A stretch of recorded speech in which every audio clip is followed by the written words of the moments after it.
एसक्यूब national की शुरुआत solution journalism की सिद्धांत पर हुई, यानी कि हम समाधान खोजें कि जो जो इश्यूज, जो जो समस्याएं हम अपने आसपास देखते हैं, उनके समाधान क्या हो सकते हैं, और जो एक्सपर्ट्स हैं उनकी राय, उनके व्यूज हम इस प्लेटफॉर्म के माध्यम से अपने दर्शकों तक, अपने व्यूअर्स तक ले जाते हैं। और आज के इस कार्यक्रम में हम चर्चा करने जा रहे हैं हमारी नई पीढ़ी पर, बच्चों पर, उनके मानसिक स्वास्थ्य पर क्या असर पड़ रहा है इस पैंडेमिक का, और किस तरह हम उन्हें बचा सकते हैं, उन्हें प्रोटेक्ट कर सकते हैं। माँ बाप की, पेरेंट्स की क्या जिम्मेदारी है, टीचर्स की क्या जिम्मेदारी है, कब बच्चों को काउंसलिंग के लिए ले जाना चाहिए, अगर घर में हम देखते हैं कि कोई इस पैंडेमिक का शिकार हुआ तो उसका बच्चों पर क्या, की सेहत पर, उनकी मानसिक सेहत पर क्या असर पड़ता है, बच्चों को किस तरह से बताना चाहिए इस पैंडेमिक के बारे में। बच्चे घर में सिमटे हैं, ऑनलाइन क्लासेस हो रही हैं, उनकी फिजिकल एक्टिविटी कम हो गई है। ऐसे में बच्चों को भी शायद उसको भी समझ में नहीं आ रहा कि हो क्या रहा है। तो ऐसे में माता पिता किस तरह से बच्चों को समझाएं, क्या समझाएं, क्या किस तरह का जो एटीट्यूड है वो टीचर्स का होना चाहिए जब वो ऑनलाइन क्लासेस दे रहे हैं बच्चों को। इस पर चर्चा करने के लिए बेहद खास मेहमान आज हमारे साथ जुड़ गई हैं। हमारे साथ मौजूद हैं डॉक्टर मीना चंद्रा, जो कि प्रोफेसर है साइकाइट्री डिपार्टमेंट में दिल्ली के राम मनोहर लोहिया अस्पताल में। बहुत बहुत स्वागत है डॉक्टर मीना चंद्रा हमसे जुड़ने के लिए। शुक्रिया जी।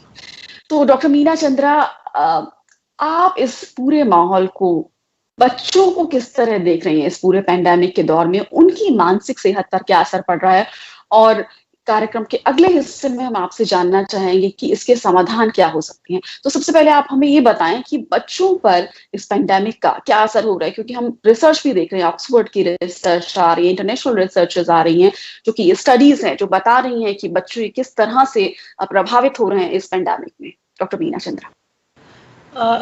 पूर्णिमा जी, सबसे पहले तो मैं आपको कंग्रेचुलेशंस देना चाहूँगी। आपने बहुत ही अच्छा टॉपिक उठाया है आज चर्चा के लिए, और ये बहुत ही सामयिक है, कंटेम्प्रेरी है, बहुत ही रेलेवेंट टॉपिक है। बच्चे हम सबकी प्रायोरिटी हैं, देश की प्रायोरिटी है, देश का भविष्य है। दुर्भाग्यवश 1 साल से जो पैंडेमिक चल रहा है, 1.25 साल हो गया, इसका असर बच्चों पे काफ़ी ज़्यादा हुआ है। 2 तरीके से असर हमने देखा है। एक तो माहौल का असर, जी, पैंडेमिक चल रहा है, उसमें रिस्ट्रिक्शंस हैं, लॉकडाउन्स हैं, स्कूल नहीं जा पा रहे, थोड़ा भय का, घबराहट, बेचैनी का माहौल है, जिसे बच्चे चाहते ना चाहते हुए कैप्चर कर लेते हैं। और दूसरा है कि अगर कोरोना का इन्फेक्शन हो गया किसी बच्चे को, या परिवार में किसी को हो गया, उसका बहुत ज़्यादा असर होता है, क्योंकि जो भय का वातावरण है उसको बच्चा रेशनलाइज नहीं कर पाता।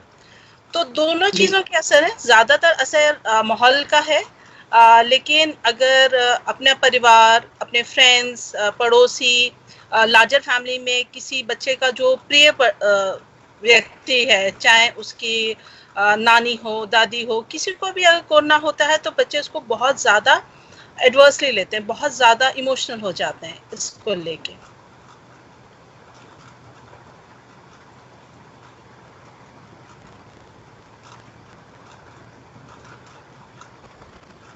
जी, तो किसी को हमारे को कोविड होता है तो बच्चे इसे बहुत एडवर्स लेते हैं। जी। लेकिन हम हमेशा ये ना सोचें कि बच्चे पे एडवर्स इफेक्ट ही होता है। बहुत सारे बच्चे रेजिलिएंट भी निकल कर आ रहे हैं, और बहादुर भी बन के आ रहे हैं, साहसी भी हो रहे हैं, और कई बार बच्चे परिवार में हिम्मत देने का भी काम कर रहे हैं। तो यही नहीं सोचना चाहिए कि पैंडेमिक है तो बुरा ही असर होगा। बहुत सारे बच्चे इस दौरान मैच्योर हो गए। बहुत सारे बच्चों को जो वैल्यूज़ हैं, संस्कार हैं, उनको ग्रहण करने का टाइम मिला, परिवार के साथ समय बिताने का टाइम मिला। तो पैंडेमिक के पॉजिटिव्स भी हैं, हम ये ना सोचें सिर्फ नेगेटिव ही हैं। जी, तो बच्चों को किस तरह से माँ बाप को समझाना चाहिए इस पैंडेमिक के बारे में, क्या कहना चाहिए माँ बाप की, बिकॉज बच्चा चाहता है इसमें कि माता पिता उनको कैसे, क्या माँ बाप को क्यों बाहर नहीं जाना, कि क्यों ऑनलाइन क्लासेस हो रहे हैं। अगर बच्चों को मान लीजिए अगर किसी को परिवार में होता भी है ये कोविड, तो ऐसे में क्या कहना चाहिए माँ बाप को, उन्हें कैसे समझाना चाहिए? या मान लीजिए कि ऐसा भी इंसिडेंट हुआ कि किसी बच्चे को परिवार में हो गया, तो हमने अपने ही एक सर्कल में किसी से सुना कि बच्चे में बहुत एंग्जायटी आ जाती है कि अब शायद मेरे साथ कुछ बहुत गलत होने वाला है। तो ऐसे में जो बच्चों में एंग्जायटी आ जाती है, तो किस तरह से उनको समझाएं, कैसे बच्चों की काउंसलिंग करें, और कब ऐसा समय आता है उनको किसी प्रोफेशनल काउंसलिंग के लिए, ऑनलाइन काउंसलिंग के लिए ले जाना चाहिए, या घर से काउंसलिंग करनी चाहिए? देखिए, अभी पैंडेमिक आए 1.25 साल हो गया है। जी। शुरुआत में तो माता-पिता को भी नहीं पता था कि पैंडेमिक क्या है, इसमें क्या एहतियात हैं, क्यों एहतियात हैं। लेकिन अब उस पीरियड से हम निकल चुके हैं। अभी माता-पिता को पता है कि ये कोविड के क्या दुष्परिणाम हैं। हमारे लिए एहतियात, मास्क पहनना, सोशल डिस्टेंसिंग, बाहर ना जाना, नॉन एसेंशियल ट्रैवल को अवॉइड करना, ये सब क्यों ज़रूरी है, माता-पिता को पता है। लेकिन बात है बच्चों तक ये जानकारी कैसे पहुँचे, जिससे बच्चे ग्रहण कर सकें। इसलिए बहुत ज़रूरी है कि हम एज एप्रोप्रिएट बात करें। आप 5 साल के बच्चे से जैसे बात करते हैं, वैसे आप 15 साल के बच्चे से नहीं करते। 15 साल के बच्चों को आप काफ़ी डिटेल समझा सकते हैं, क्योंकि तब तक हमारा लॉजिक जो कंपोनेंट होता है वो अच्छी तरह विकसित हो चुका होता है। लेकिन 5 साल के बच्चे के लॉजिकल ऑपरेशंस नहीं होते। लेकिन हमें उसको भी इंफॉर्मेशन देनी है, सूचना देनी है, और ऐसे सूचना देनी है माँ बाप को, इतना सेंसिटिवली देनी है कि बच्चा ग्रहण भी करे और घबराए ना। तो सबसे पहले है जी। कि खुद ना घबराएं। अगर हम कोई बात बच्चे के सामने रखते हैं, तो बच्चे हमारे जो बॉडी लैंग्वेज है उसको भी पढ़ लेते हैं। तो अगर माँ बाप खुद एंशियस हैं, खुद घबराए हुए हैं, खुद इमोशनल है, तो उस समय बच्चे से ना बात करें। अपने आप को कंपोज करके शांत मन में से फिर बच्चे से बात करें, और बच्चे से बेझिझक बात करें। एक और चीज़ ज़रूरी है, जब आप बच्चे से बात करते हैं तो कई बार बच्चा उस समय रिस्पॉन्ड नहीं करता, लेकिन उसके दिमाग में प्रोसेस हो रहा होता है। लेकिन जब भी बच्चे के सवाल उठें, चाहे वो सुबह नाश्ते के टाइम उठें या रात को सोने के टाइम उठें, तो उन सवालों को का उत्तर दीजिए। समय निकाल के उन सवालों पे बात कीजिए। आप बच्चे को अपने समय सारणी के हिसाब से नहीं बांट सकते कि ये बात हमने आपसे 4 बजे शाम को की थी, तभी आपने सारी बातें पूछनी चाहिए थी। हो सकता है बच्चा प्रोसेस कर रहा हो, रात को सोते समय उसको सडनली ध्यान आए कि मुझे ये बात पूछनी है। छोटी छोटी बातें हैं कि क्या मेरे फ्रेंड्स मुझे भूल जाएंगे, अब मैं 1 साल से नहीं मिलूंगा। ये आपके लिए क्योंकि बड़े हैं तो समझ सकते हैं कि ऐसे फ्रेंडशिप नहीं टूटती हैं, लेकिन बच्चे के लिए बहुत कैटास्ट्रॉफिक हो सकता है कि मैं तो अपने फ्रेंड से मिल नहीं पा रहा।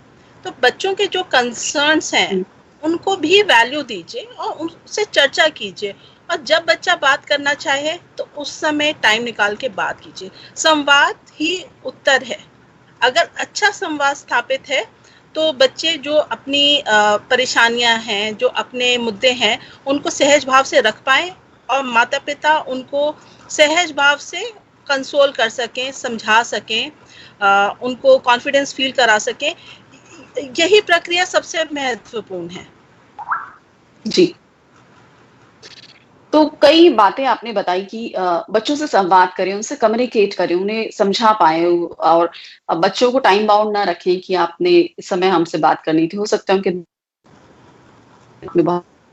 उनके आंसर उन्हें मिलने चाहिए।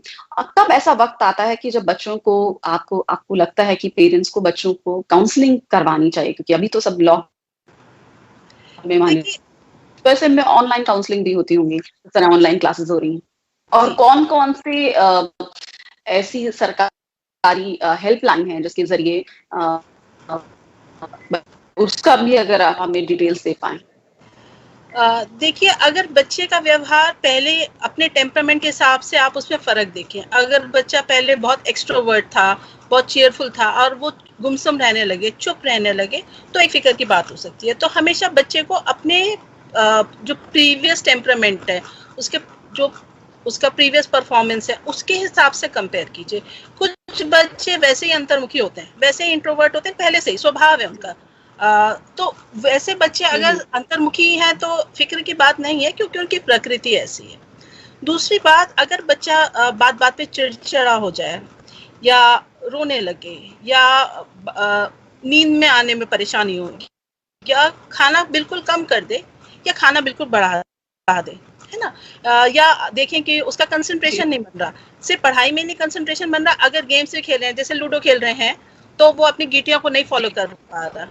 तो अगर बच्चे के व्यवहार में, स्वभाव में, उसके सोने में, जागने में, उसके बात करने के तरीके में कुछ भी फर्क देखें और कंसिस्टेंटली फर्क देखें, एक दिन की बात नहीं। एक दिन हो सकता है बच्चे का मूड खराब हो, जैसे हमारा मूड खराब होता है, बच्चे का भी मूड खराब होता है, लेकिन कंसिस्टेंटली अगर देखें हफ्ता 2 हफ्ता, तो बिल्कुल कंसल्ट करना चाहिए। और आजकल बहुत सारे ऑनलाइन रिसोर्सेज उपलब्ध हैं। सेंट्रल गवर्नमेंट का भी ऑनलाइन रिसोर्सेज हैं, ई संजीवनी के नाम से। बहुत सारे बड़े अस्पतालों के online phone based counselling helplines हैं। जो अब ऐसा होता है कि दिल्ली में भी काउंसलिंग हेल्पलाइन है और बेंगलोर में भी है, निमहांस बेंगलोर में, इबास दिल्ली में, डॉक्टर राम मनोहर लोहिया अस्पताल की अपनी हेल्पलाइन है। तो बहुत सारी हेल्पलाइंस हैं और ऑनलाइन कंसल्टेशन भी उपलब्ध है। तो ऑनलाइन कंसल्टेशन भी हो सकती है, ऑनलाइन काउंसलिंग भी हो सकती है। तो रिसोर्सेज बहुत हैं। और अभी कुछ जो प्रवासी भारतीय हैं, जो NRIs हैं, उन्होंने भी अपनी कुछ देश के लिए कुछ कर गुजरने के लिए, और क्योंकि इंडिया की मेडिकल टीम पे बहुत ज़्यादा प्रेशर है, तो उन्होंने भी अपने हेल्पलाइंस दी हैं। जो बापियो है, British association of physicians of Indian origin, इसी तरह American association of physicians of Indian origin, उन्होंने भी अपनी हेल्पलाइंस दी हैं। मैं आपसे शेयर करूंगी और आपके माध्यम से, फेसबुक से, यूट्यूब से, अगर आगे ये डिसेमिनेट हो सके तो बहुत अच्छा है, क्योंकि रिसोर्सेज हैं लेकिन दुर्भाग्यवश लोगों तक वो रिसोर्सेज पहुंच नहीं रहे। तो ये अच्छा है आपके माध्यम से बहुत सारे रिसोर्सेज अवेलेबल जो हैं उनसे हम लाभ उठाएं।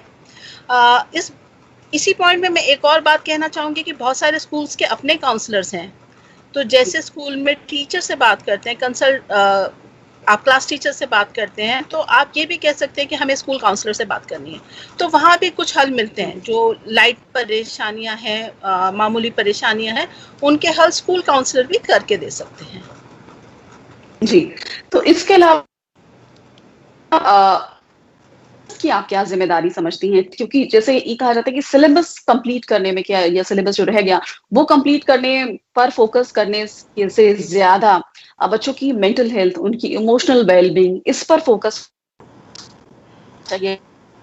और इसमें टीचर्स का क्या रोल हो सकता है, स्कूल का क्या होता है, उनकी जो पढ़ाने का तरीका है या प्रोसेस है, उसमें क्या बदलाव आ सकते हैं? क्योंकि जो पहले क्लासरूम टीचिंग होती थी और जो ऑनलाइन टीचिंग है, उतनी देर तक बच्चों के लिए स्क्रीन के सामने बैठे रहना भी उनकी आंखों के लिए भी उतना अच्छा नहीं है, और उसका उनकी मेंटल हेल्थ पर भी असर जरूर पड़ता होगा। आप क्या कहना चाहेंगे डॉक्टर चंद्रा? देखिए, कहते हैं कि every disaster is an opportunity. जो आपदाएं आती हैं उनमें निहित होती है कि एक अवसर है। तो ये बहुत अच्छा अवसर है जो पैंडेमिक है, इसके साथ साथ और इसकी वजह से अगर हम अपने स्कूल शिक्षा प्रणाली को थोड़ा रिफॉर्म कर सकें। हम देख ही रहे हैं, अभी 1 साल में तजुर्बा हो गया है, बहुत सारे शिक्षाविद हैं, वो बेहतर बताएंगे।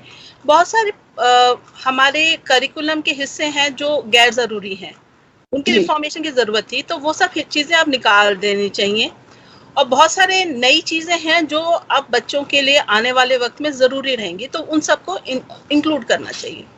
तो जो इंक्लूड करने वाले टॉपिक्स हैं उसमें मैं कहूँगी हमेशा positive mental health, positive psychology और जनरल फिजिकल हेल्थ, ये सारे भी विषय होने चाहिए जो बच्चों को स्ट्रैटेजीज देंगे, आगे ज़िंदगी में मदद देंगे। और जो अनावश्यक हिस्से हैं उनको तो निकाल देना चाहिए।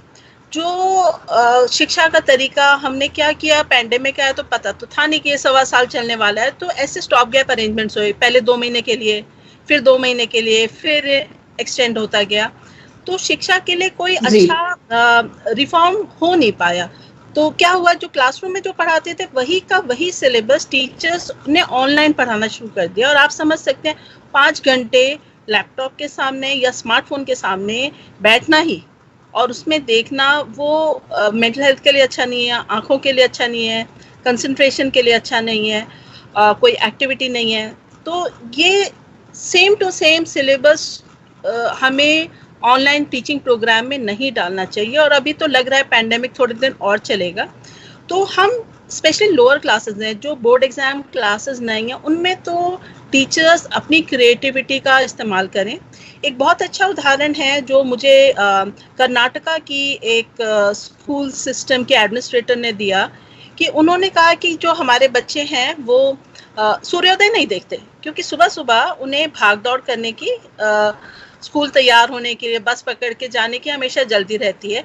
लेकिन पैंडेमिक में उन्होंने बच्चों को सबसे पहला टास्क दिया कि तुम रात को आराम से सो, इतना होमवर्क नहीं है, और सुबह उठ के सूर्योदय देखो और सूर्योदय की ड्राइंग्स बनाओ। और बच्चों ने इतनी अच्छी प्रतिभा दिखाई, इतनी अच्छी क्रिएटिविटी दिखाई कि खिड़की के अंदर से सूर्योदय दिखा रहे हैं, बालकनी में से सूर्योदय दिखा रहे हैं। तो जो एनवायरमेंटल सेंसिटिविटी है वो जरूरी नहीं है ना एनवायरमेंटल साइंस के पीरियड में चैप्टर रट के आएगी। ऑब्जर्वेशनल लर्निंग से बहुत सारी चीजें आती हैं जी। इस दौरान कुछ और रिफॉर्म्स भी कर सकते हैं, जैसे बच्चों में क्रिएटिविटी इंक्रीज कर सकते हैं। ड्राइंग है, पेंटिंग है, डांसिंग है, सिंगिंग है, क्रिएटिव एक्सप्रेशन है, किसी भी फॉर्म में उस हफ्ते में एक दिन बच्चों से सिर्फ वही करवा सकते हैं। ज़रूरी नहीं है कि हम उनको चैप्टर दर चैप्टर, किताब दर किताब, विषय दर विषय हम उनको 5 घंटे रटाएं और उसके बाद उनके इम्तहान लें।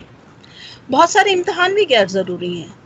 अगर कोई बच्चा तीसरी क्लास में है, हर हफ्ते unit test, monthly test, 3 monthly test, तो ये बच्चों के लिए हम पहले से कह रहे थे कि ये ज़्यादा तनाव उत्पन्न करते हैं, they create tension in mind of child. तो ये सब चीज़ों से हमें बाहर निकलना चाहिए। हम एजुकेशन फॉर लाइफ EFL एक मुहिम है, उसके बारे में क्यों नहीं सोच सकते कि हम बच्चे को लाइफ स्किल सिखाएं, हम बच्चे को संस्कार सिखाएं, हम बच्चे को वैल्यूज सिखाएं, हम बच्चे को वो क्वालिटीज सिखाएं जो हम बच्चे में चाहते हैं। कंप्लेन करने की जगह कि हमारा बच्चा ये नहीं कर पाता, वो नहीं कर पाता, हम सोचें, और पेरेंट्स भी सोचें कि अगर आप सोचते हैं कि आपका बच्चा समय का पालन नहीं कर पाता, पंक्चुअल नहीं है, हम उसे कैसे एनकरेज करें कि वो समय का पालन करना सीखे, बच्चा सच बोलना सीखे, बच्चा बहादुर बने। तो ये टाइम बहुत सुनहरा टाइम है, अगर हम उससे अच्छे से यूटिलाइज करें और हम जो करिकुलम में से थोड़ा सा बाहर आए। और मैं समझ सकती हूँ हायर क्लासेस में बहुत संभव नहीं है, क्योंकि हायर क्लासेस से जो करियर की नींव रखी जाती है, तो ऐसा नहीं है कि कोई मूलभूत परिवर्तन एकदम से आ जाएगा 10वीं 11वीं 12वीं के छात्रों के लिए। लेकिन जो छोटी क्लासेस हैं, प्राइमरी क्लासेस हैं, कक्षा 8 तक, आप आराम से इसमें तब्दीली ला सकते हैं। हम ऐसा क्यों नहीं कह सकते कि एक दिन बच्चे का असाइनमेंट ही है चाय बनाना, एक दिन बच्चे का असाइनमेंट ही है दाल चावल बनाना? क्या ये जरूरी स्किल नहीं है? लाइफ स्किल्स, ये लाइफ स्किल है। बच्चा अपने को खा सकता है, सैंडविच बना सकता है, अपने छोटे भाई बहनों को खिला सकता है, तो ये अच्छा लाइफ स्किल है ना, इसको सीखने में कोई बुराई नहीं। हमारी स्कूल की करिकुलम में नहीं था तो क्या हुआ, अभी तो बच्चे घर पे ही है ना, घर पे प्रैक्टिस कर सकते हैं, मदर्स के साथ प्रैक्टिस कर सकते हैं। तो अगर हम बच्चे को क्रिएटिवली कुछ चीजें देंगे, और मैं आपसे यहाँ जिक्र करना चाहूंगी कि मैंने स्कूलिंग करी दिल्ली के एक गवर्नमेंट स्कूल से, और उसमें होम साइंस की क्लास होती थी, और एक हमें प्राइमरी के बाद हमें ये सब कुछ सिखाया जाता था। होम साइंस का एक लैब भी होता था, उसमें स्किल्स हमें बताए जाते थे, सैंडविच बनाना, छोटी छोटी चीजें बनाना। तो ऐसा नहीं है कि ये कोई नई चीज है। मैंने 90s में पढ़ाई की या 80s में पढ़ाई की स्कूल में, तब ये सारी चीजें करिकुलम का हिस्सा थी। यस, और अब हम दोबारा बैक टू बेसिक्स ही जा रहे हैं। जो चीजें हम लोगों ने अपने स्कूलिंग में की वो सब हट गई, और प्रतिस्पर्धा ही स्कूल के जीवन का सबसे अहम हिस्सा बन गया। हर बच्चे को फर्स्ट आना जरूरी है, हर बच्चे को सिर्फ एकेडमिक्स में एक्सेल करना जरूरी है, करना चाहिए, लेकिन प्रतिस्पर्धा से बाहर आके हमें अचीवर चिल्ड्रन चाहिए, हमें लाइफ स्किल्स वाले बच्चे चाहिए, हमें संस्कारी बच्चे चाहिए। हमें सिर्फ फर्स्ट आने वाले बच्चे जो जीवन के हर क्षेत्र में फिसड्डे रह जाएं, ऐसे बच्चे तो नहीं चाहिए। तो एक बहुत अच्छी अपॉर्चुनिटी है कि हम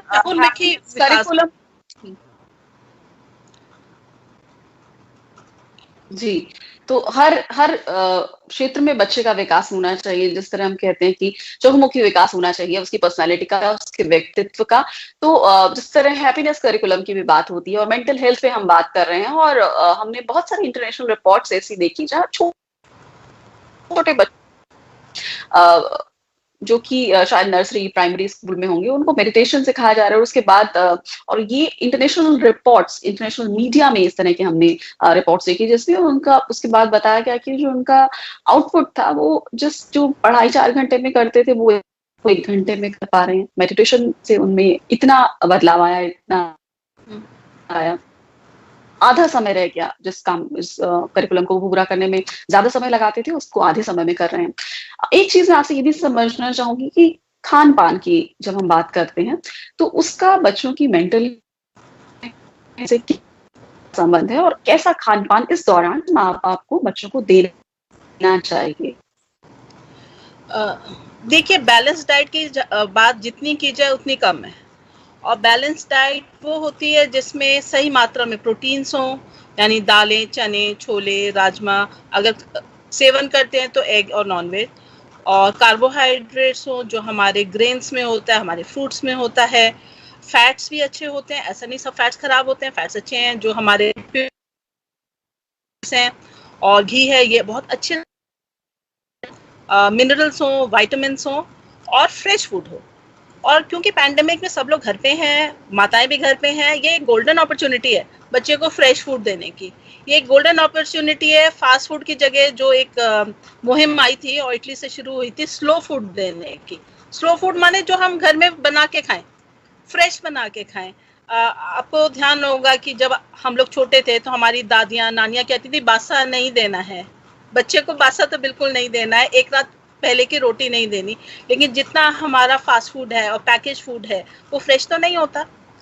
कभी कभार सेवन करना अलग बात है, लेकिन रेगुलरली तो नहीं लेना चाहिए। और स्टडीज आई हैं, इंडिया से स्टडीज हैं कि मेट्रोपॉलिटन जो सिटीज हैं उनमें जो ओबेसिटी बहुत ज्यादा आई, बच्चों में मोटापा बहुत ज्यादा है, उसका एक मूल कारण फास्ट फूड था। कि सुबह माएँ खाना नहीं बना पाती थी, ब्रेकफास्ट नहीं बना पाती थी।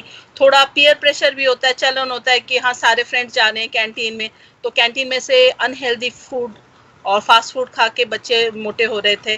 कुछ स्कूल्स ने उसमें चेंजेस भी लाए, उन्होंने अपने कैंटीन का जो मेन्यू है वो बदला कि हम फ्रेश चीज़ें दें। लेकिन अभी तो बच्चे घर पे ही हैं और बहुत सारे पेरेंट्स भी घर पे हैं, तो कितना अच्छा है कि बच्चे को भी साथ इन्वॉल्व करके हम बैलेंस डाइट दें। हम हर मील की प्लानिंग करें कि हम बच्चे को ब्रेकफास्ट में क्या देंगे, लंच में क्या देंगे, डिनर में क्या देंगे, और बच्चे को भी इन्वॉल्व करें।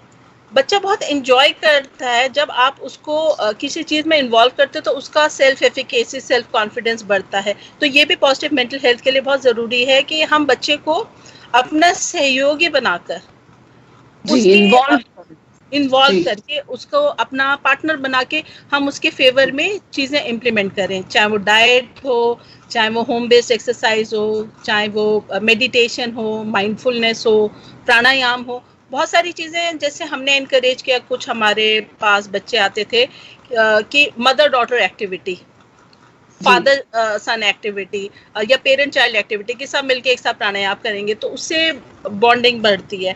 एक साथ लंच करेंगे, एक साथ डिनर करेंगे, उससे बॉन्डिंग बढ़ती है। तो हमेशा ये कंप्लेंट करना कि हमारा बच्चा सिर्फ मोबाइल देखता है या इंटरनेट पे ही एंजॉय करता है या प्ले स्टेशन ही देखता है, तो उसको आप ऑल्टरनेटिव्स दीजिए ना। वैक्यूम में कोई चीज़ नहीं होती है। अगर आप पूरे जीवन में किसी चीज़ को अहमियत देते हैं और अभी तक आप नहीं कर पाए थे, तो ये एक अच्छा मौका है कि आप उन चीज़ों को अमल करिए। आप वीकली मील प्लानिंग कीजिए, आप वीकली बच्चे के साथ गेम नाइट्स कर सकते हैं, जिसमें आप बच्चे के साथ सांप सीढ़ी खेल सकते हैं, गेम्स खेल सकते हैं, इंडोर गेम्स खेल सकते हैं, कैरम खेल सकते हैं। बच्चे को हारना भी सिखा सकते हैं कि कैसा अच्छी तरीके से हारा जाता है, और जीतना भी सिखा सकते हैं। स्पोर्ट्समैनशिप है कि कैसे गरिमा के साथ जीतना है और गरिमा के साथ हार के फिर आगे बढ़ना है। तो ये बहुत छोटी छोटी चीजें हैं, लेकिन बहुत अहम है। जिंदगी में तो हमेशा जीतेंगे नहीं और जिंदगी में हमेशा हारेंगे नहीं। तो अगर हम गेम्स के माध्यम में से माँ बाप थोड़ा सा क्रिएटिवली सोचें और तो हम ये पीरियड में बच्चे की बहुत अच्छी नींव डाल सकते हैं। और मैं तो टीचर से भी रिक्वेस्ट करूंगी, एक आध दिन बच्चे को हफ्ते में सिर्फ क्रिएटिव कामों के लिए छोड़ दें। जरूरी नहीं है 5 दिन पढ़ाया जाए, एक दिन बच्चा कुछ क्रिएटिव करे, उसकी आप हौसला अफजाई कीजिए, उसको प्रोत्साहित कीजिए। कोई बच्चा किसी चीज में अच्छा होता है, और कई बच्चे तो अपना टैलेंट अभी ढूंढ रहे हैं ना, उन्हें पता नहीं वो कितना अच्छा गा सकते हैं, कितना अच्छा डांस कर सकते हैं, कितनी अच्छी ड्राइंग और पेंटिंग कर सकते हैं। उन्हें हम हर चीज का एक्सपोजर तो दे सकते हैं, और एक्सपोजर देने से तो पता चलेगा ना कि प्रतिभा कहाँ है। तो सिर्फ करिकुलम समाप्त कराना है, ये हमारा लक्ष्य नहीं हो सकता। हमारे पास ऐसा एक बच्चा भर्ती था अस्पताल में, जिसके माता पिता दिल्ली के दूसरे अस्पतालों में आईसीयू में थे, और ये बच्चा कह रहा था मेरी किताबें ला दो, मेरा कोर्स रह जा रहा है, मेरी किताबें ला दो, मेरा कोर्स रह जा। बच्चा जी, वो 13-14 साल का बच्चा था, वो 9th स्टैंडर्ड में था, और हमने उससे कुछ ऑनलाइन रिसोर्सेज एनसीईआरटी के दिए, फिर क्योंकि वो बच्चा एंशियस हो गया था, और हम उसको कह रहे थे नहीं तुम रिलैक्स करो, तुम अपनी हेल्थ पे कंसंट्रेट करो, जब तबीयत बेहतर होगी तो पढ़ लेना। लेकिन उसको अपनी अटेंडेंस की फिक्र थी, उसको अपनी पढ़ाई की फिक्र थी। कोविड से ही एडमिट हुआ था? जी जी, वो कोविड से ही एडमिट हुआ था, उसके मम्मी पापा भी कोविड से ही एडमिटेड थे, लेकिन हमारे हॉस्पिटल में नहीं थे, अलग अलग हॉस्पिटल में थे। आपको पता है कई बार बेड नहीं मिलते, तो पूरा परिवार 3 अलग जगह पे था। और हमने अपने काउंसलर को भेजा, और जब उसको हमने कहा कि नहीं अभी वो प्रायोरिटी नहीं है, अपनी हेल्थ प्रायोरिटी है, तब उसके अंदर के फियर्स निकल के आए। मम्मी कैसे हैं, मम्मी को क्या होगा, मम्मी ठीक हो जाएंगी, पापा ठीक हो जाएंगे। तो सामने सामने तो सिर्फ पढ़ाई की एंजाइटी दिख रही थी, जो हमारी स्टाफ नर्सेस कह रही थी बच्चा सिर्फ पढ़ाई की बुक्स मांग रहा है। अंदर से उसको इतनी फिक्र थी, इतनी स्ट्रेस थी कि मम्मी का क्या है, पापा का क्या है। और सिंपल सा टेक्निक हमने, जहाँ उसकी मम्मी एडमिटेड थी, वहाँ डॉक्टर के मोबाइल फोन से मम्मी से बात करा दी, वीडियो कॉलिंग करा दी, पापा से बात करा दी।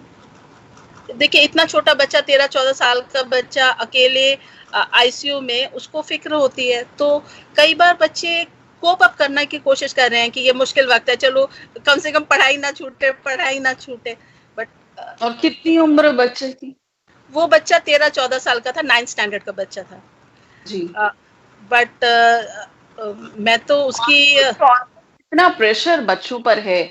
अगर माँ बाप एक हॉस्पिटल में है, माँ एक हॉस्पिटल में, पिता किसी और हॉस्पिटल में, वो खुद किसी और हॉस्पिटल में, और उम्र 13-14 साल, और इतनी छोटी उम्र में, मतलब वो आपको बता भी नहीं रहा था कि बैक ऑफ द माइंड उसको मदर की भी और अपने पापा की भी, माँ की भी चिंता है, पढ़ाई की भी चिंता है, ये सारे स्ट्रेस इतनी छोटी बच्चे पर। और ये तो काबिले तारीफ है। मैं अगर उसकी जगह होती तो शायद कुछ भी फेस नहीं कर पाती। बच्चा बहुत मजबूत था, लेकिन हमें चीज़ों को पर्सपेक्टिव में रखना पड़ेगा। एक सिलेबस, एक पढ़ाई, एक की क्लास, एक सब्जेक्ट, एक चैप्टर जिंदगी में उतना अहम नहीं है ना। हमें ये तो कह रही है मीना जी की कितना सिलेबस छूट गया, उस पर अभी इंटरनेशनल रिसर्चर्स बोल रही हैं, और ये ऑक्सफोर्ड की स्टडी है जो मैंने अभी, जिसको मैं कोट करना चाहूंगी, ये एक बहुत ही प्रेस्टिजियस नेशनल इंटरनेशनल वेबसाइट पर छपी है, कि जिसमें ये कहा गया है कि जो सिलेबस रह गया उस पर बहुत ज्यादा फोकस करने की बजाय बच्चे की मेंटल हेल्थ पर फोकस करने की जरूरत है। और जिस तरह आप कह रही हैं कि क्रिएटिव तरीके अपनाएं टीचर्स भी, जरूरी नहीं है कि उसको इस तरह समराइज करके भी पढ़ाया जा सकता है, जरूरी नहीं है कि आप 5 घंटे जैसे फिजिकल क्लास होती थी वैसे पढ़ाएं, लेकिन आप समराइज करके भी पढ़ा सकते हैं। क्रिएटिव तरीके निकालें टीचर्स की, कैसे बच्चों को कम ऑनलाइन टाइम में ही पढ़ाया जा सकता है, सिलेबस को किस तरह समराइज किया जा सकता है, छोटा किया जा सकता है, इंपॉर्टेंट चीजें हैं वो पढ़ाई जाएं, कौन सी और एक्टिविटी है, क्रिएटिव एक्टिविटी है जो उनको कराई जा सकती हैं। तो यहाँ आपने ये भी बताया कि घर में जो माँ बाप हैं उनको कोशिश करनी चाहिए कि बच्चे को इन्वॉल्व करें अलग अलग एक्टिविटीज में। बच्चों के लिए भी ये बहुत मुश्किल दौर है, जाहिर तौर पर तो बहुत ही सेंसिटिव ये पूरी स्थिति हो जाती है बच्चों के लिए, और ये काउंसलिंग किस तरह से हो ये भी बहुत अहम हो जाता है। और आपने बताया कि कितनी तरह की जो काउंसलिंग है वो सरकारी है, सरकारी हेल्पलाइंस भी हैं, और इंटरनेशनल भी बहुत सारे ऑर्गेनाइजेशन है, जो इंडियन कम्युनिटी है जो विदेशों में है, चाहे यूरोप में है चाहे अमेरिका में है, वो भी अपना सपोर्ट दे रहे हैं, क्योंकि इंडियन डॉक्टर्स बहुत ही अंडर प्रेशर हैं। ऐसे में ये भी आप हमें समझाएं कि बच्चों की अच्छी मेंटल हेल्थ के लिए, अच्छी इमोशनल हेल्थ के लिए कैसा माहौल होना चाहिए घर में, कैसा वातावरण उन्हें मिलना चाहिए, क्योंकि बहुत सारे लोग ऐसे हैं जो स्वस्थ हैं, जिनके परिवार में किसी को कुछ नहीं हुआ है। ज्यादातर बड़ी संख्या में ऐसे डेटा अगर हम देखें और मान के चलें कि दिल्ली की पॉपुलेशन अगर 2 करोड़ भी है, तो जितने केसेस आ रहे हैं तो वो आधा प्रतिशत ही आबादी के हिसाब से, आधा से 1% ही। तो बाकी जो 99% लोग स्वस्थ हैं, वो जो घर में हैं, उनकी वो किस तरह का माहौल अपने बच्चों को दे, किस तरह खुद आपस में रहें, ये अगर आप इस पर कुछ टिप्स दे पाएं।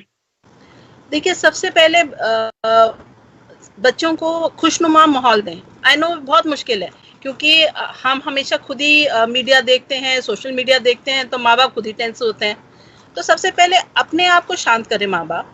ठीक है, न्यूज़ में बहुत चीज़ें आती हैं, बहुत सारी चीज़ें परेशानी वाली आती हैं, लेकिन ज़रूरी नहीं है कि वो आप रोज़ न्यूज़ देखें और वो न्यूज़ बच्चों के सामने देखें।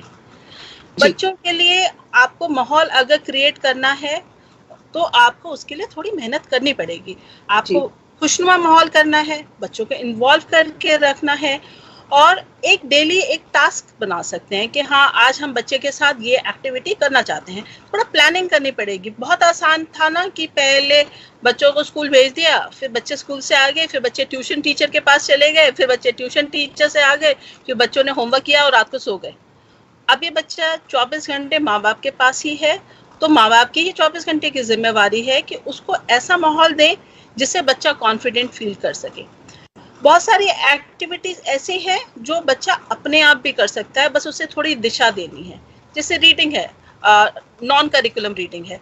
आप बच्चे को कुछ भी उसके इंटरेस्ट की बुक्स ला के दे सकते हैं, बच्चा पढ़ेगा।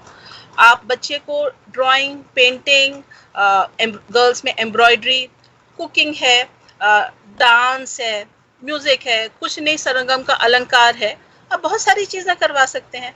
बच्चे को अगर इंटरेस्ट आएगा तो अपने आप आगे करेगा। अगर बच्चे को इंटरेस्ट नहीं आता तो आप ढूंढिए कि बच्चे का इंटरेस्ट कहाँ है, उसकी प्रतिभा कहाँ है। तो एक बहुत गोल्डन टाइम है कि आप अपने बच्चे को समझ सकते हैं।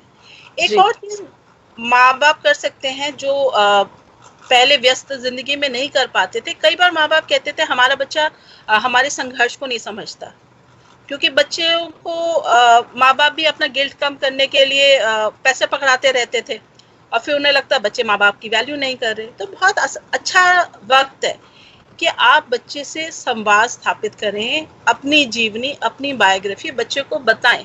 बच्चे को कैसे पता चलेगा आपका संघर्ष क्या है? मैं ये नहीं कह रही कि आप अपने संघर्ष से बच्चे को ओवरलोडेड कर दें, लेकिन एज एप्रोप्रिएट आप बता सकते हैं। अगर बच्चा आपका 10-12 साल का है, 13 साल का है, चीजें समझना शुरू कर रहा है, तो अपने माँ बाप का संघर्ष, अपने परिवार का संघर्ष बच्चे को पता होना चाहिए। तो बच्चे को अपनी धरती मिल जाती है, उसे जड़ें मिल जाती हैं। कंप्लेंट करना बहुत आसान है कि हमारा बच्चा पैम्पर्ड है, लेकिन पैम्पर किसने किया? हमारा बच्चा परिवार को या परिवार के संघर्ष को नहीं समझता, तो बताए क्यों नहीं कि परिवार का संघर्ष क्या है। पहले जॉइंट फैमिली थी, दादी नानी ये सब काम कर लेती है, लेकिन आजकल न्यूक्लियर फैमिली है, तो उसके अनुसार ही हमें ढलना होगा। तो ये सेकंड मैं चीज कहूंगी कि आप बच्चे को अपनी जीवनी बताइए, अपने अच्छे पॉइंट से बताइए, आपके जो अचीवमेंट्स हैं, आपने कैसे फील किया, आपने जब 10th क्लास की थी, या आपको जॉब लगी थी, या आपके जीवन में आप स्पोर्ट्स कैप्टन बने थे। अपनी उपलब्धियां भी बताइए, अपने संघर्ष भी बताइए, तो बच्चे को एक दिशा मिलती है कि मेरे जीवन में मेरे पिता ने ये किया, मेरी मम्मी ने ये किया, मैं भी ये सब कर सकता हूँ, और मैं इससे ज्यादा भी कर सकता हूँ। डांट से बच्चे को नहीं बरती है, बहुत इंपॉर्टेंट है। वैसे इमोशनल टाइम है, बच्चा कुछ भी नहीं कहता तो भी अब्सॉर्ब करता है। वो देखता है ऑनलाइन 30 बच्चे में से 25 बच्चे ही जुड़ रहे हैं, 5 बच्चे वो हैं कि जिनके घर में कुछ कोरोना है, या जिनके पास एक्सेस नहीं है, या कुछ भी नहीं है, तो भी बच्चे के मन में गलत ख्याल आते हैं कि मेरे फ्रेंड ठीक तो है, मेरा फ्रेंड क्लास में नहीं आ रहा। तो it is an emotional time, बिना कुछ हुए तो इमोशनल टाइम है। तो बच्चे को डांटिए, फटकारिए, मारिए तो बिल्कुल नहीं। अगर आपका बच्चा थोड़ी गलती भी करता है तो ये आपके पास भी अभी समय है ना बच्चे से बात करने का, बच्चे को बताने का ये चीज गलत क्यों है और सही चीज क्या होनी चाहिए। दोनों बातें बतानी चाहिए, जो गलत है हमें ज़रूर बताना चाहिए ये गलत है, और उसका जो रिप्लेसमेंट राइट स्ट्रैटेजी है, राइट वे ऑफ लिविंग है, राइटियस वे ऑफ लाइफ है, वो भी बच्चे को बताना चाहिए। तो बच्चे को समझ में आएगा ना, ये नहीं करना वो नहीं करना में तो बच्चा कंफ्यूज हो जाता था, फिर करना क्या है। तो हमें बच्चे को एक पॉजिटिव फ्रेमवर्क भी देना पड़ेगा। आप कहेंगे स्पून फीडिंग है, सो बी इट। अगर स्पून फीडिंग ही है, तो अगर संस्कारों की स्पून फीडिंग हो रही है तो बहुत ही अच्छी बात है। यही संस्कार पहले नहीं थे तो आप माँ बाप हमेशा कंप्लेन करते थे। एक और चीज जो बच्चे के लिए कर सकते हैं, आप बच्चे को अपार्ट फ्रॉम एकेडमिक स्किल सिखा सकते हैं, जैसे टाइम मैनेजमेंट बहुत अच्छा स्किल है। जो 5th क्लास से ऊपर बच्चे हैं, क्योंकि उन्हें टाइम टेबल स्कूल का मिल जाता है, तो पूरे दिन को कैसे स्ट्रक्चर करना है उनको आप टाइम मैनेजमेंट सिखा सकते हैं। आप उनको गोल सेटिंग सिखा सकते हैं, छोटे छोटे गोल से कि हाँ ये वाले टारगेट इतने दिन में कंप्लीट होगा। अगर अलमारी है उसको 3 दिन में हम अच्छे से लगा लेंगे, जो बुक्स हैं उसको हम शाम तक अच्छे से लगा लेंगे। तो छोटे छोटे गोल्स दे सकते हैं। अगर ये पोएम्स है, 1 हफ्ते में पोएम सारी याद हो जाएगी, 10 दिन में ऐसे लिख लेंगे। तो आप गोल सेटिंग दे सकते हैं, time management, goal setting, leadership दे सकते हैं। जो छोटे बड़े बच्चे हैं जिनके नीचे छोटे बच्चे हों, तो जो फैमिली में बड़ा बच्चा है उसे आप लीडरशिप दीजिए कि वो अपने छोटे भाई बहनों को लुक आफ्टर करे, उनको कोई अगर प्रॉब्लम आती है उसको सॉल्व करे, चाहे वो एकेडमिक प्रॉब्लम हो, चाहे वो गेम्स में खेलते खेलते छोटा भाई बहन अटक रहा हो, तो फैमिली बॉन्डिंग करवाइए। इतनी सारी चीज़ें हैं, थोड़ा हम क्रिएटिव रहें तो हम इतना कुछ कर सकते हैं। ये और अभी भी वक्त है, तो मेरे ख्याल से नॉर्मल स्कूलिंग तो जुलाई से पहले नहीं शुरू हो पाएगी, और अभी मई और जून 2 महीने तो हैं ही हमारे पास, शायद जुलाई भी रहे। तो घर का माहौल खुशनुमा करके उसमें खुद प्लान करें, आज क्या अचीव करना है, इस वीक क्या अचीव करना है बच्चे के साथ, इस मंथ क्या अचीव करना है, तो सोचिए और सेंसिटिवली। और बच्चे की इंटरेस्ट को, बच्चे की डगर को पकड़िए। अगर बच्चा कुछ बात करना चाहता है तो आप सोचिए कि हाँ इस बारे में बात करनी है। अगर बच्चा बात नहीं करना चाहता तो उस समय फोर्स नहीं कीजिए, बाद में टटोलिए क्या बात है, बच्चा क्यों नहीं बताना चाह रहा, समझिए उससे। कोई कप प्लेट टूट गया, टेंशन में आ गया बच्चा, नहीं बता पा रहा, अगर आप उसे स्पेस देंगे तो सच बोलना सीख जाएगा। और अगर आप उसे फटकारेंगे, अगली बार वो झूठ बोलना ही सीखेगा। वो कोई भी चीज टूटेगी उसको छुपा देगा।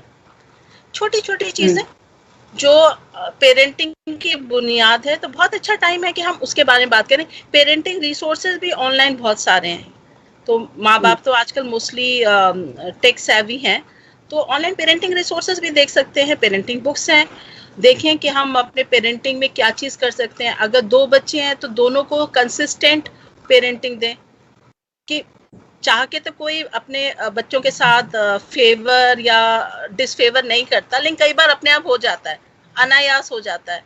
तो बच्चे कई बार ट्रिप भी करते हैं कि नहीं हमें फेवर नहीं मिला। अगर 2 बच्चे हैं, दोनों की इमोशनल नीड्स अलग हैं, हमें ये भी रियलाइज करना है कि सारे बच्चे यूनिक होते हैं, उनकी इमोशनल नीड्स अलग हैं, अलग अलग तरीके से इमोशनल नीड्स को हैंडल करना है। एक बच्चा बहुत बहादुर हो सकता है, एक बच्चा बहुत सेंसिटिव हो सकता है, दोनों की नीड्स अलग है। माँ बाप तो दोनों के सेम है, तो यूनिक बच्चा है तो कंपेयर नहीं करना है, तुलना नहीं करनी है बच्चों की, उनकी नीड्स को उसी 24 घंटे में एड्रेस करना है। तो अगर हम ये कर पाए, और ऐसा नहीं है हम ये सब नहीं कर सकते, बिल्कुल कर सकते हैं। थोड़ा सा सोच समझ के पेरेंटिंग की जरूरत है। अभी वो जो ऑटो पायलट था ना, सुबह सुबह ब्रेकफास्ट बनाया, बच्चों को पैक करके स्कूल भेज दिया, फिर उसके बाद बच्चे आए घर पे, लंच वंच खिलाया, फिर ट्यूशन के लिए पैक करके भेज दिया। हमें ऑटो पायलट से बाहर आना है, और पेरेंट्स को भी आना है और टीचर्स को भी आना है, क्योंकि अभी पोस्ट कोरोना लाइफ कहना चाहेंगी, टीचर्स को क्या टिप्स देना चाहेंगी आप एज अ साइकाइट्रिस्ट, क्या कहना चाहेंगे उन्हें कि किस तरह की? सबसे पहले तो टीचर्स को मैं सैल्यूट करना चाहूंगी। बहुत मुश्किल टाइम में इतने बच्चों की वो जिम्मेवारी ले रही हैं और बच्चों को पढ़ा रहे हैं, और टीचर्स हमारे कोरोना में स्क्रीनिंग में भी इन्वॉल्व रहे हैं, specially government school teachers. Airport पे भी इन्वॉल्व रहे हैं, रोड साइड पे भी इन्वॉल्व रहे हैं। तो टीचर्स तो टीचिंग के अलावा भी कोरोना में बहुत योगदान दे रहे हैं। तो हैट्स ऑफ, मेरा सलाम है सब टीचर्स को जो इतने मुश्किल वक्त में खुद के भी परिवार हैं और फिर उसके बावजूद वो शिक्षा प्रदान कर रहे हैं। उनके लिए सबसे बड़ी टिप होगी think out of the box. बहुत अच्छा टाइम है कि आप जो एक फ्रेमवर्क है उसके बाहर सोचें और अपने प्रिंसिपल्स को, अपने क्लास टीचर्स को कन्विंस करें कि हम यही पढ़ाएंगे इस साल और हम ये सब नहीं पढ़ाएंगे। एक ये स्टैंड तो लेना ही पड़ेगा और उस पर चर्चा कीजिए। मैं ये नहीं कहती रिजिड होइए, चर्चा कीजिए। अगर 4 सेक्शन है उसमें 2 टीचर्स मैथ्स पढ़ाती हैं या हिस्ट्री पढ़ाती हैं, आपस में चर्चा करें कितना ज़रूरी है और कितना हम छोड़ सकते हैं। तो अगर वो सिलेबस को कंसाइज कर दें उससे बहुत ज़्यादा हेल्प हो जाएगी। Second thing, encourage creativity. जो ये सिलेबस का रटना बच्चे को आगे नहीं लेके जाएगा, लेकिन बच्चा अगर सोचना सीख जाए, बच्चा अपना सेल्फ एक्सप्रेशन सीख जाए, वो बच्चे को जिंदगी भर काम आएगा। तो जानकारी ज़रूरी है, इंफॉर्मेशन ज़रूरी है, लेकिन विजडम किस में है? विजडम इस बात में है कि हम बच्चे को लाइफ स्किल्स की तरफ हम बच्चे को पुश करें। अगर हम बच्चे को कहें कि अपनी मम्मी के साथ बैठ के आप बर्तन धो सकते हो, कप और कटोरी और चम्मच धोना सीख जाओ, तो इसमें क्या बुराई है? तो अच्छी बात है। ये स्किल्स बच्चों को सिखाने चाहिए, लाइफ स्किल्स हैं। और साथ ही घर के दूसरे के प्रति क्या रवैया होता है, कैसा व्यवहार होता है,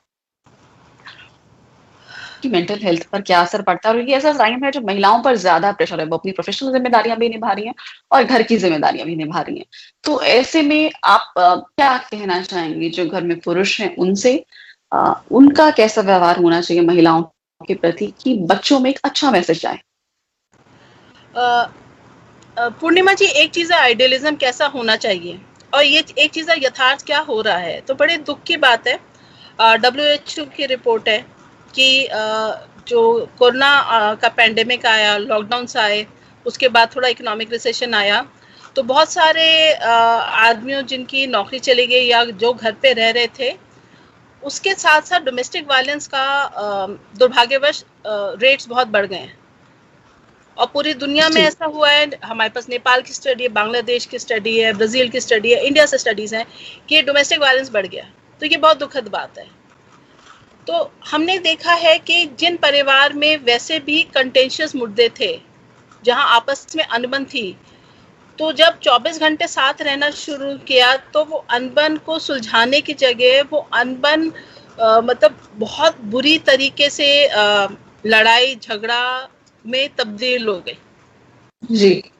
तो ये भी एक पहलू है। हम चाहते हैं हमारे बच्चे डोमेस्टिक वायलेंस ना देखें, खुशनुमा माहौल में रहें, लेकिन दूसरी सच्चाई ये भी है कि बहुत सारे बच्चे जो मतलब इस माहौल से आज़ाद थे कि रात को जब तक फादर आते थे या फादर अल्कोहल लेते थे, जब तक वो आते थे घर में मारपीट होती थी, तब तक बच्चे सो चुके होते थे। और अब 24 घंटे वही डिसफंक्शनल लोग हैं घर के अंदर और बच्चे जो नहीं देखना चाहिए वो देख रहे हैं।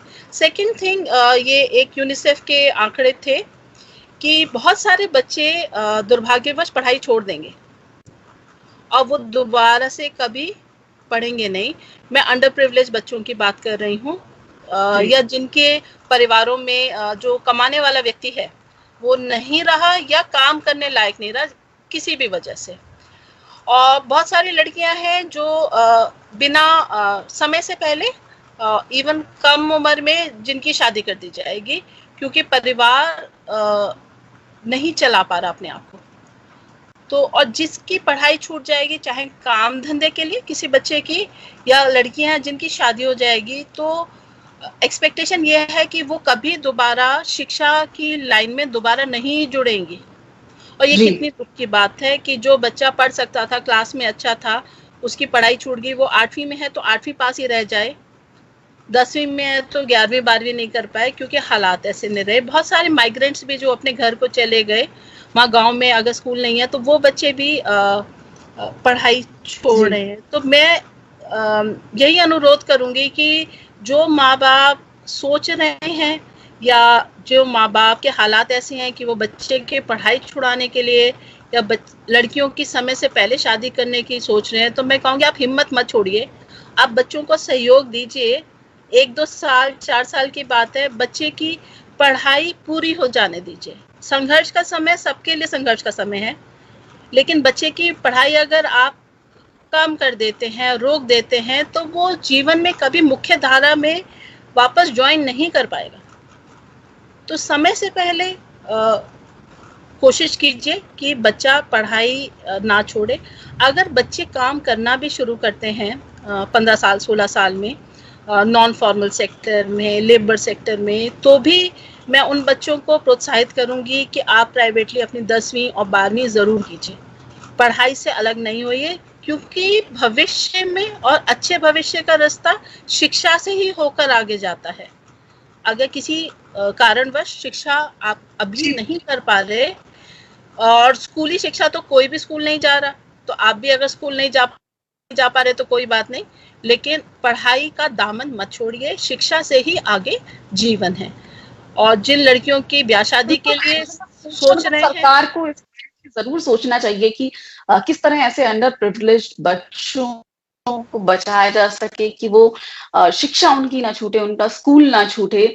इस दिशा में सरकार को तो काम करना चाहिए, एडमिनिस्ट्रेशन को काम करना चाहिए। जिस जिस स्टेट में सरकारें हैं उनको इस दिशा में सोचना चाहिए कि अंडर प्रिविलेज्ड बच्चे हैं उनके स्कूल ना छूट जाए। इस दिशा में वो क्या कर सकती हैं, इस दिशा में जो प्रशासन है, सरकारें हैं, वो क्या कर सकती हैं, ये उनको जरूर सोचना चाहिए। जी, आपने बिल्कुल सही कहा कि जिम्मेवारी इन बच्चों की सिर्फ माँ बाप की नहीं है, हमारी सबकी है, पूरे समाज की है, सरकार की है, प्रशासन की है। और जो भी गांव है जहाँ पे माइग्रेंट बच्चे पहुँचे हैं, तो वो जल्दी से आइडेंटिफाई हो जाते हैं कि ये वो बच्चे हैं जो दिल्ली से, पुणे से, बेंगलोर से आए हैं। तो उन बच्चों को गांव के स्कूल में ही एनरोल किया जाए, क्यों नहीं? कुछ तो शिक्षा मिलेगी, ऐसा तो नहीं है कुछ भी शिक्षा नहीं मिलेगी। और जो लड़कियों को असमय शादी करने की बात है, उसमें तो मैं बहुत फर्मली कहूँगी, आप बच्चे के पाँव पे कुल्हाड़ी मत मारिए। 18 साल से पहले लड़की की शादी नहीं कीजिए, उसका पूरा जीवन है। अभी ये कोरोना महामारी है, ये तो चली जाएगी, लेकिन जिस लड़की की 14-15 साल में शादी हो जाएगी, वैसे भी गैर कानूनी है, लेकिन उसका भविष्य तो उज्जवल तो नहीं हो पाएगा ना। तो माता पिता को मैं यही कहूंगी, आप हिम्मत मत छोड़िए। 1-2 साल जहाँ इतना आपने संघर्ष किया, 1-2 साल और संघर्ष कर लीजिए। शिक्षा नहीं छूटनी चाहिए, हर बच्चे की शिक्षा कम से कम 12वीं तक बच्चा पढ़ पाए, ये तो हम सबकी मुहिम होनी चाहिए। जी बिल्कुल। और आखिर में मैं एक सवाल आपसे ये भी पूछना चाहूंगी, बहुत बच्चों के लिए बहुत अनसर्टेनिटी का टाइम है, खासतौर पे जो 12th के जिनके एग्जाम है उनके लिए, तो उनमें किस तरह की एंजाइटी है और इस दिशा में गवर्नमेंट को का क्या रिस्पांस होना चाहिए, क्योंकि उनको नहीं पता कि उनके एग्जाम कब होंगे, जून में होंगे, जून के बाद होंगे, कब तक हो जाएंगे। तो कितना टाइमलाइन गवर्नमेंट को उन्हें देनी चाहिए कि वो तैयारी कर सके, ये ना हो कि 15 दिन दे दिए जाएं या 10 दिन बाद हो। कितना टाइम पीरियड एक सफिशिएंट मानती हैं आप एज इंटरेस्ट की जो बच्चों को मिलना चाहिए, जो इनके 12th के एग्जाम है या किसी भी तरह के एग्जाम है?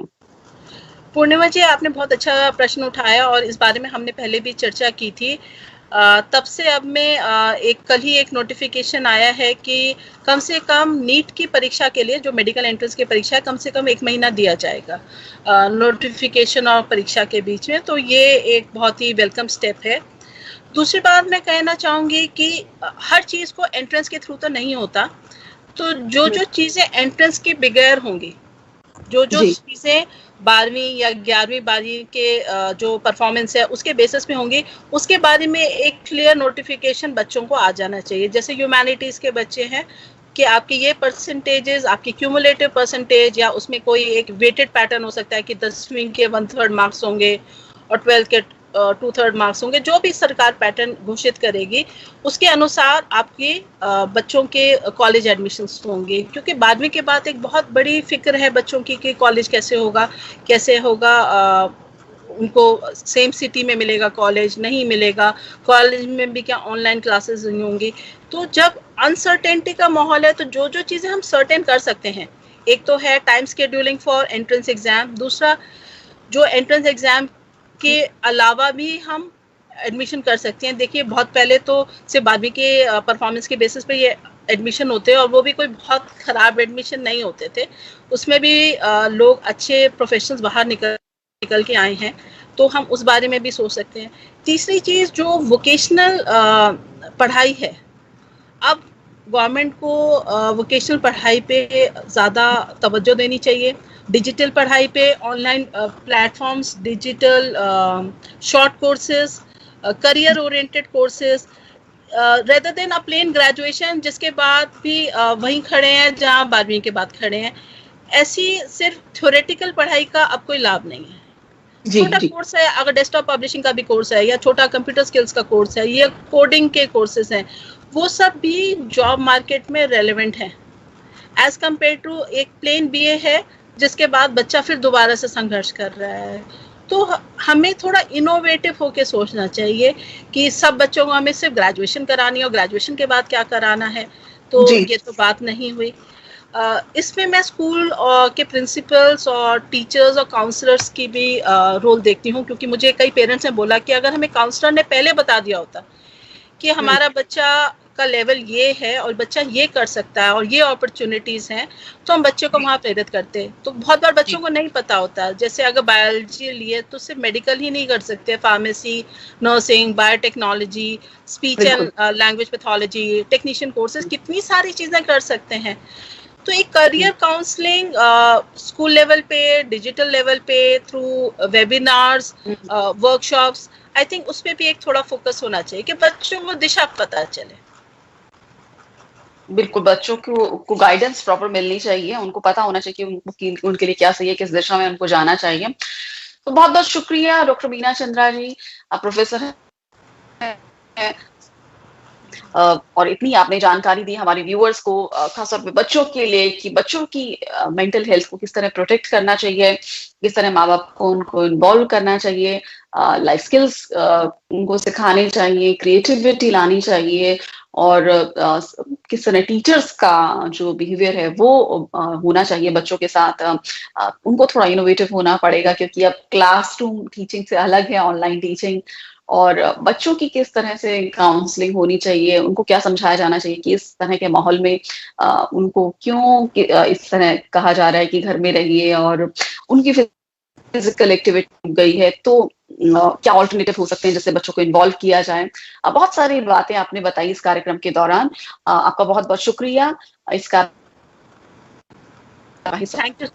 व्यूअर्स को लगातार जानकारी देने के लिए, क्योंकि बच्चे हमारा भविष्य हैं। आपने बहुत अच्छा विषय उठाया और मुझे भी बहुत अच्छा लगा इस विषय में आपके दर्शकों से आपके माध्यम में बात कर पाई। Thank you so much. और हम आपसे वो लिंक जरूर ले लेंगे जिनका आप जिक्र कर रही थी, उसे हम अपनी वेबसाइट पर, अपनी फेसबुक पेज जो ये हम जहाँ वीडियो ये जा रहा है वहां जरूर लगाएंगे, और यूट्यूब के भी जो हमारे टेक्स्ट एरिया है उसमें भी इसको लगाएंगे कि कौन कौन सी ऐसे, क्योंकि लोगों को जानकारी का अभाव रहता है, इसीलिए उनको गाइडेंस नहीं मिल पाती, इसीलिए उनको उनकी जो समस्याएं हैं, उलझन है, उनके समाधान नहीं मिल पाते। बहुत बहुत शुक्रिया doctor Meena Chandra, professor psychiatry.